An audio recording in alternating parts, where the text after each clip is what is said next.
And welcome to this recorded webinar on Employment Law Update 2024. The date today is the 19th of March 2024, so please be mindful that the content is up to date as of today's date. If you're watching this webinar sometime later on, please be sure to take up-to-date legal advice. With that being said, what we're going to cover today is on the screen here. There's a number of employment law changes taking effect next month, April 2024, which we are going to cover and run through in terms of the implications of that. We then have some further changes coming later this year in the summer, the autumn, and indeed into 2025. So we'll touch on those. We won't spend too much time because they're less certain in terms of detail. But to start off with, we have no surprises here in terms of updates to the national minimum wage and the national living wage. These rates go up every year, so I'm sure you're already aware of what these are, but there they are on the screen for you. A key change to note this year is that the national living wage will, as of April 2024, apply to those who are aged 21 and over, whereas currently the national living wage only applies to those who are 23 and over. Excuse me. So please be mindful of any younger people that you have working for you who are maybe 21, 22. They will need some maybe extra assessment. Your payroll software hopefully should do that, but I would never rely on software to check these things because the updates sometimes don't happen just in the right time for these legislation changes taking effect. In addition to the rates of pay increasing, we also have changes for statutory payment rates. So sick pay, family leave, like maternity, paternity, all those rates will also be going up. So it's worth, again, just checking if you have anyone in your team who is about to take those kinds of leave, please make sure that you are aware and that, again, your payroll systems are paying the right amount. What else is increasing? Everything. Tribunal limits are also increasing.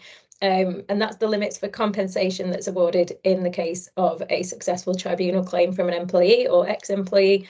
Those limits, again, do tend to increase every year. So hopefully not something you need to be aware of, but you might want to check it out if you are interested.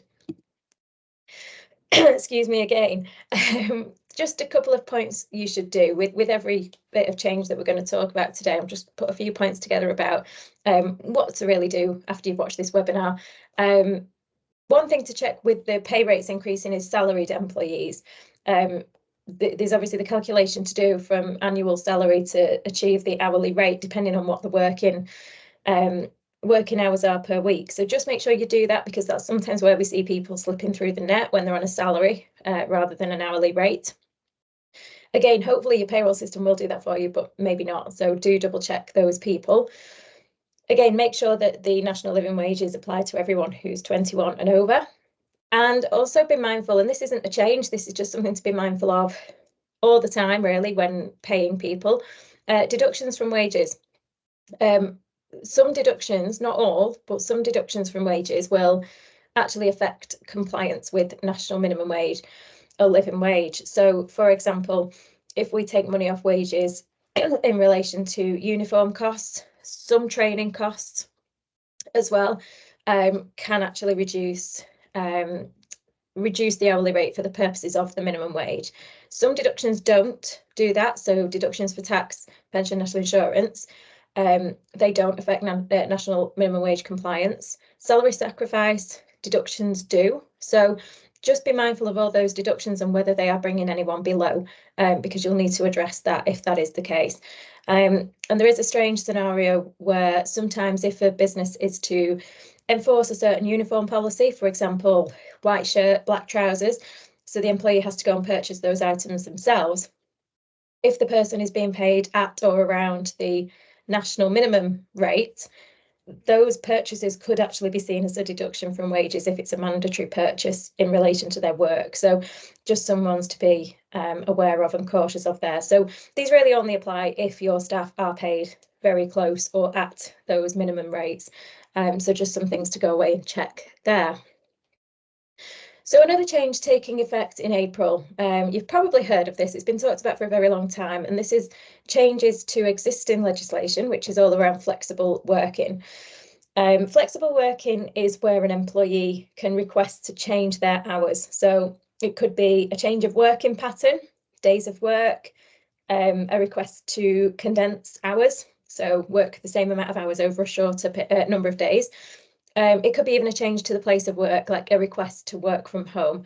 All of those requests could be considered a flexible working request, and it's a statutory right to request. But currently employees do need 26 weeks service. As of the 6th of April, it'll be a day one right, which means they won't need any length of service to put in a statutory request.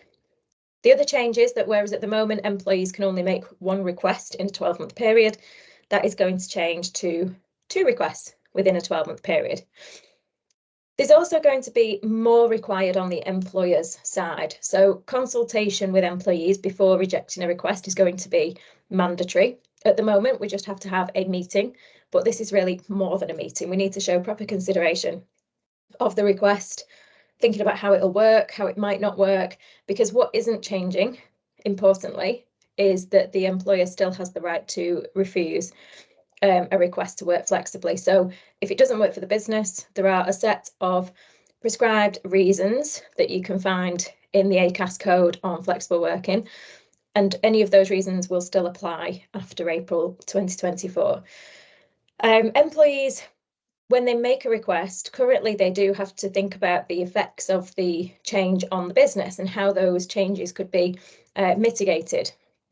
That'll no longer be the case. It's not up to the employee after April to think about that effect. So that's where that consultation really comes into it as well, in terms of understanding, well, if there are implications for the business or for colleagues, how could those be overcome? You can still negotiate on the flexible working request in terms of maybe the original request won't work, but what about this? So that's all staying the same. The time frame for actually reaching a decision on a request is going to be shorter. As of April, it's currently 3 months. It's going to reduce to 2 months, but there's still plenty of time there to have a meeting, maybe even a couple of meetings to discuss the request, hopefully reach agreement. We know that flexible working is still very high on employees' agenda in terms of when they choose to work somewhere and when they choose to stay employed somewhere. So if you can make flexible working work, then do. Obviously, not all roles and not all businesses will be able to facilitate that. So in terms of what you should do, you may already have a flexible working policy in your employee handbook, so that will need updating to reflect the new changes. Your managers, who are the people who are likely to receive these requests, it might be yourself who's watching this webinar, it might be middle management in your business. So just make sure that any managers who might come into contact with flexible working requests, that they're aware, because we do sometimes see mistakes being made where requests are just dismissed outright by managers who weren't aware that there was a statutory process to follow. So that is a risk area. So please do make sure you educate managers, and maybe as you're updating your policy, that's a good time to do that and share that with managers and staff alike. And in terms of that wider piece that I mentioned around flexibility being desirable and actually expected in a lot of cases now when employees are looking for work or looking to move on, consider whether you could highlight flexible working opportunities when you're advertising roles or when you're even having one-to-one discussions with employees in supervisions or appraisals about the opportunities to work flexibly within the business, because it can be a very strong retention tool and a recruitment tool as well if there are other businesses who maybe aren't being as flexible in their approach. So another change, excuse my funny voice today, I'm struggling a bit with a cold. The working time regulations 1998 in relation to holiday pay. This is a really good change for anybody who has irregular hours workers or part-year workers.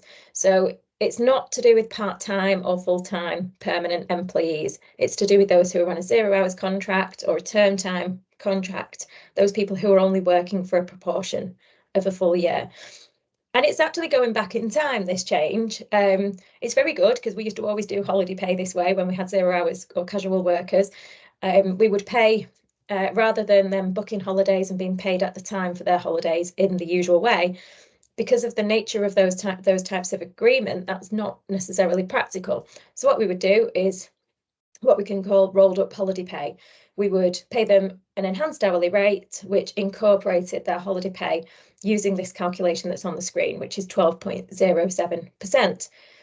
That gives someone the equivalent of 5.6 weeks of holiday pay. It's just paid differently. It's spread out over the 12 months of the year, or the months that they work within the year. So it's a really easy way to pay holiday pay, because we don't then need to worry about working it out at the point that they take holidays, how much they've accrued, how much they're owed, and all that stuff. We can just spread it out nicely. They then take that time whenever they want to. Holiday pay is therefore going to be paid effectively monthly if your pay period is monthly, or weekly on any pay period in which that person does some work for the business. So you would still itemise it on the pay slip, and that's really important. So you would have their wages, and then you would have a holiday pay section, which would effectively be 12.07% of the number above. And it's a really positive change, because it used to be allowed. It was then deemed to be unlawful due to the need for holiday pay to be paid at the time it's taken, the holidays taken. And the government have now allowed this to be the case again. And it's due to some rather complex rulings on holiday pay, which haven't been very helpful for businesses, particularly small businesses, in terms of part-year workers. So I won't go into that, but just know that this change is coming. So importantly, it is only for holiday years starting after the 1st of April, which is a bit of a problem and a shame, because a lot of holiday years start in January, which means actually for a lot of businesses, this change won't come into effect till January 2025, which is a real shame, and I'd like to see that changed. But if your holiday year does start in April or any time thereafter, you can enact this change. Just be aware, though, that this will be a contractual change if you are indeed going to do it. So the first step I would suggest is that you review how you currently administer holidays for your casual workers, part-year workers. You might be happy with how you do it. You might not want to change how you do it, as long as the method is compliant with the law. That's the key thing, but there are different ways of complying in this case. But do consider whether that percentage method would be beneficial. A lot of payroll systems will work with that percentage method already, so it might be a really easy switch. But like I say, do be mindful that it's a contractual change, so you'll need to consult with the people who are affected, make sure they agree, they understand, and put that change in writing as well, in terms of when it's going to take effect and what the differences are for the individual worker as well. Okay, another change from the 6th of April. You see, April's the busy month for all these changes. The Protection from Redundancy, Pregnancy and Family Leave Act 2024. This change is effectively an extension of current protections. So at the moment, there is protection in place for individuals who are on maternity leave in terms of redundancy. So it's specific to a redundancy situation. Currently, that protection ends when the maternity leave ends. So what we're going to see with the new law is that, first of all, it won't just be people who are on maternity leave, it'll be people who are taking adoption leave and shared parental leave as well. So it's widening the people who are protected.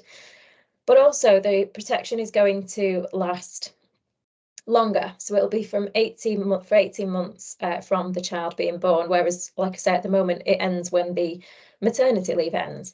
So effectively, in reality, we're probably going to see an extension of about 6 months, bearing in mind that most maternity leave lasts for 12 months. So in those cases, for 6 months after the individual returns to work, they'll still be protected in a redundancy situation.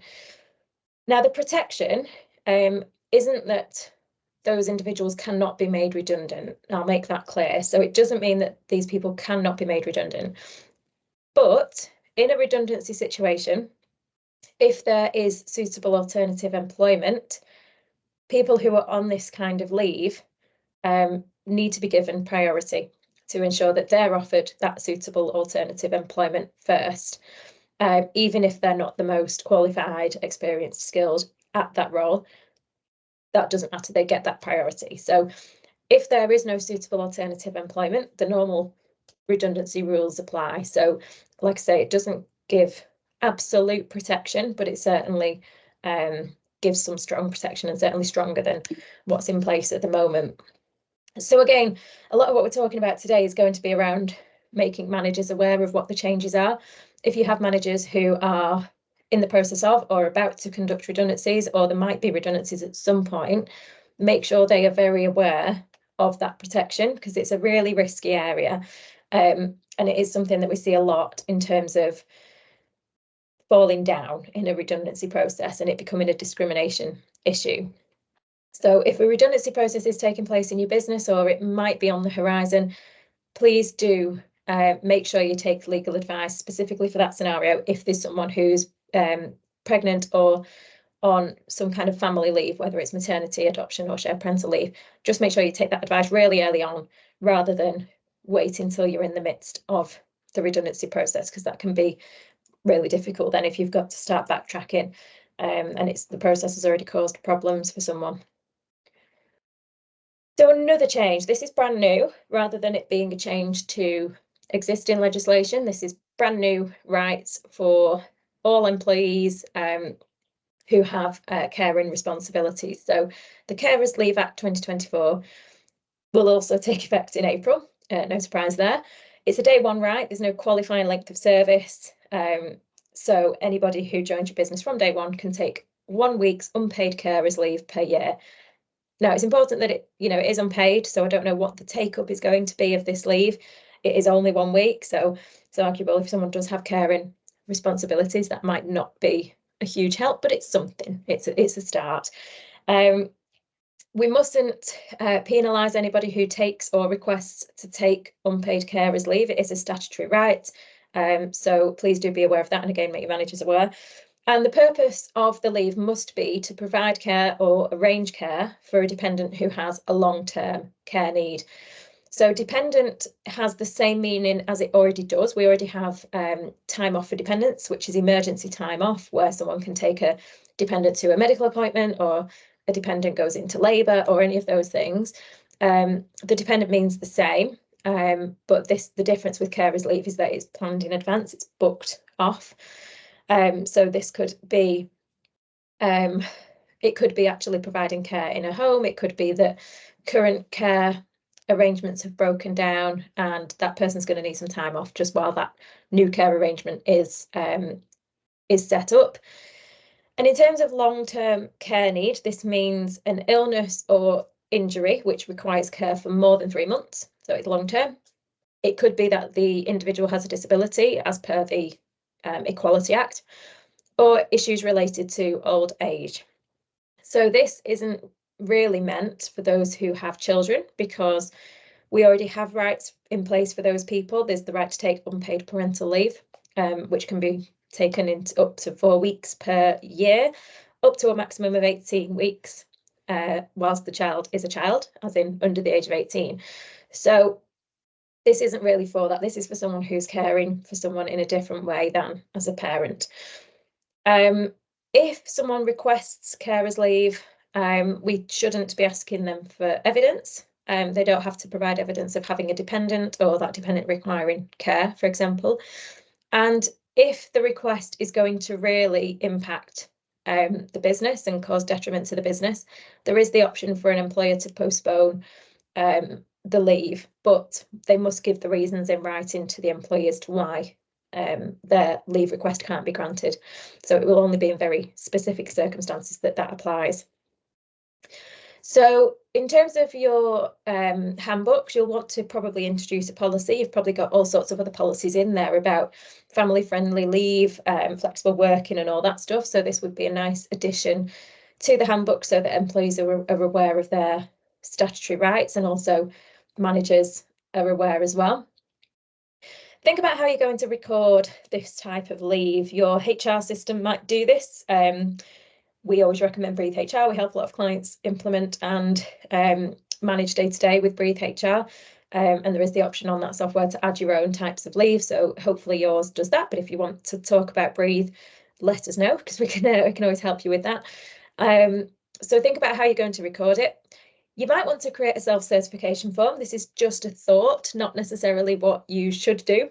But whilst we can't ask for evidence, we could ask for a self-certification form, which is similar to what we do in a sickness situation. For the first 7 days, we would normally ask an employee to sign a form to say the reason they were off, the dates they were unwell, whether they sought medical help, for example. So we could have that with this, in terms of a self-certification form, which effectively just asks the employee to sign to say that they are using the leave for the right purpose, as in to care for or arrange care for a dependent, that the dependent has a long-term care need, and just tick those kind of bits off so that we are clear that the person is using the leave for the right purposes. I mean, it's unpaid leave, so whether anyone is actually going to abuse this, I don't know, might not be worth doing, but maybe something to think about in a few months' time once the law has been in place for a bit and we know how much or how little it's being used. And when you're thinking about your policy on carers leave, consider whether you could, as a business, actually go further than what the law says. So the law says 1 week and it's unpaid. Could you maybe offer more than that, 2 weeks? Or could you offer some level of pay? I'm not suggesting it's always going to be viable to do full pay, as much as many employers would love to. Small businesses, it's not always an option. But you might want to just consider whether it's something you could offer, whether it's pay at a similar rate to statutory pay, or whether it's 50% pay or something. We're in that era of trying to support people's work-life balance, and if someone's juggling work with caring, it's likely that they've got a lot on their plate. So just a bit of pay might go a long way to supporting someone. So just a thought. Another change, family friendly again, and again, April. So paternity leave regulations, so nothing new, but different slightly, okay? So this is applicable for those who have a child who is born after the 6th of April. So it could be someone who's already booked in their paternity leave. But basically, this is just a tweak to the existing right. So the current right is for fathers and partners to take 2 weeks paternity leave, but it has to be taken in either 1 or 2 weeks as a consecutive period. Whereas the change is going to allow the person to effectively split that leave up into blocks of up to 2 weeks. Still has to be in blocks of a week at a time. It can't be taken as odd days. And it can also be taken at any time in the first year, whereas currently it's within quite a small period, 8 weeks after the birth, whereas they'll have longer to take that leave off. And they also will have longer to give notice of their intention to take paternity leave. So, so they'll have longer. So they don't need to give you 15 weeks notice as they do currently. They can now give 4 weeks. So they could wait right up until 4 weeks before their baby is due, for example. So nothing massive, it's just making that leave a bit more flexible. It's still arguable that it's not a lot, 2 weeks for the partner or father, but at least we're getting there in terms of changing things so it's not as rigid as it was before. So again, you probably just want to update your policies. You've got a paternity leave policy, just make sure it reflects the new changes, make sure your frontline managers are aware, and ensure that your systems do update to allow that paternity leave to be registered. So particularly your payroll systems, which they will update it. Again, it's just a case of when, and never rely on it from my experience. Just make sure you're double checking if you are, or your payroll company are entering paternity leave for someone who's decided to take it into blocks after April. So that's everything for April done. But there are some further changes which I will just whiz through because they're coming ahead. We'll be doing more webinars and updates as the detail comes to us in terms of these changes. So really it's going to be autumn. We're looking at October for these first 2 changes on the screen. We have the Worker Protection Amendment of the Equality Act, and this is effectively placing a greater duty on employers to proactively take steps to prevent sexual harassment in the workplace. So there is going to be some changes around how that is managed. It's not going to be simply dealing with cases of sexual harassment when they arise. We need to be really looking at preventative steps. Now, we don't currently know what those preventative steps are. We're awaiting further information. we imagine there'll be some kind of training requirement. So watch this space on that one. We'll be providing more updates as and when we find out. The Workers' Predictable Terms and Conditions Act 2023, again expected in October. This is specific to those individuals who are on a casual worker contract or 0 hours contract. This new act will give workers the right to ask for a more predictable working pattern after 6 months of service. So if you have a casual worker who is regularly working 10 hours a week, 20 hours a week, they'll be able to request a contract on that basis. This includes agency workers as well, and it'll be a statutory right to request. This will then have to be dealt with in a reasonable manner, is what we know at the minute, by employers. So again, we're expecting more information on that in due course. We then have the Employment Allocation of Tips Act, so specific to those companies where tips are part of the business. This is expected a bit earlier, so July 2024, and this will require 100% of tips to be paid to staff. So we're thinking personal service companies, hairdressers, hospitality, that kind of thing. And the tips must be paid before the end of the month in which the tips were actually received. And that includes tips that are made on bank card. And it'll also be necessary for the employer to have a written distribution policy to set out how they comply with this law. And we are waiting for a statutory code of practice on this change, which is currently being drafted as we speak. Further changes, July again, a really welcome change actually to TUPE, Transfer of Undertakings, Protection of Employment Regulations. If you've ever had any dealings with this, you'll know how complex the TUPE regulations can be. This change is actually going to make things easier for small businesses. So where an employer or a business has fewer than 50 people or the transfer affects less than 10 employees, the business is going to be able to consult directly with the affected employees rather than having to elect representatives or indeed consult with trade union representatives if they are in place. So it's a really good change. It will really simplify the process, and most of our clients have less than 50 staff. So actually, in the majority of cases that we support with, this will be a very welcome change, because most people we find when we deal with TUPE, most employees prefer to be consulted with directly, and it saves an awful lot of time if we don't have to do that election of representatives process. So very welcome change. Neonatal Care Leave and Pay Act 2023. Bit strange because it's actually not expected till 2025, so we've not got regulations for this one yet. And this will be a new right which allows employees to take leave, and it'll be statutory paid leave when a child who is under 28 days old is admitted to hospital for 7 days or more. So we imagine it'll be the same statutory rate of pay as other types of family-friendly leave, and the right will be to take up to 12 weeks leave. We'll be interested to see how that interacts with other types of leave like maternity and shared parental leave and those kind of things, but we do need regulations on that. It's a long way away, so we'll be updating on that as we can and when we find out more. So just a final slide here, really.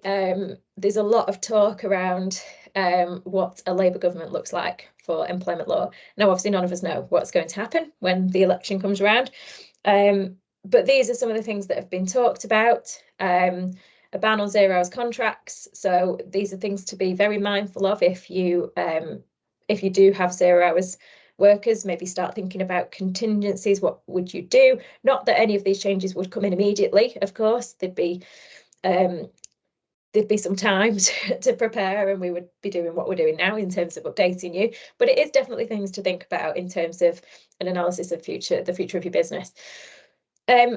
Ending fire and rehire has been talked about, or dismiss and re-engage, as we call it in HR.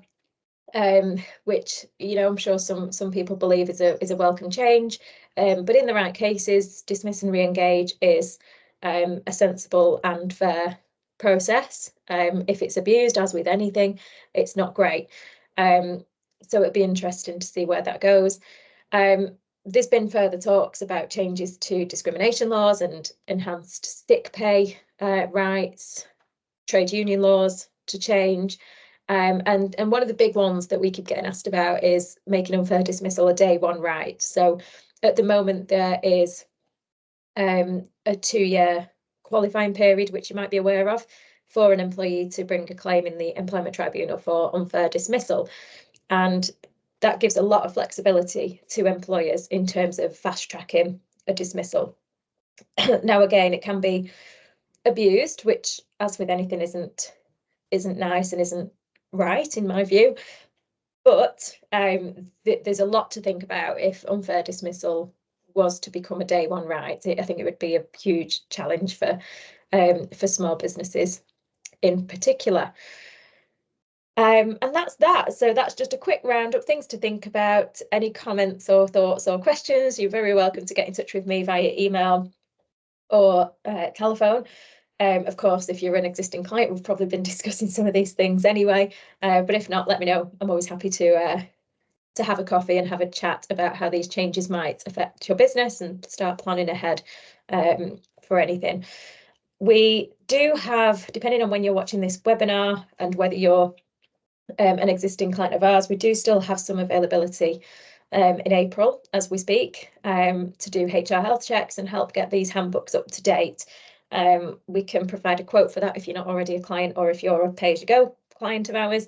And of course, if you're one of our Advice Line clients, we'll have already done this for you, or at least be doing it as we speak. We've got a mission to complete before the end of March. So thank you very much. I hope you found the webinar helpful. Again, if there's any feedback, I always welcome that. Any topics you would like to see future webinars run on or recorded sessions distributed on. And again, of course, if you need any help, me and the team are very happy to discuss any of these points further with you. Thank you very much, and I'll speak to you soon.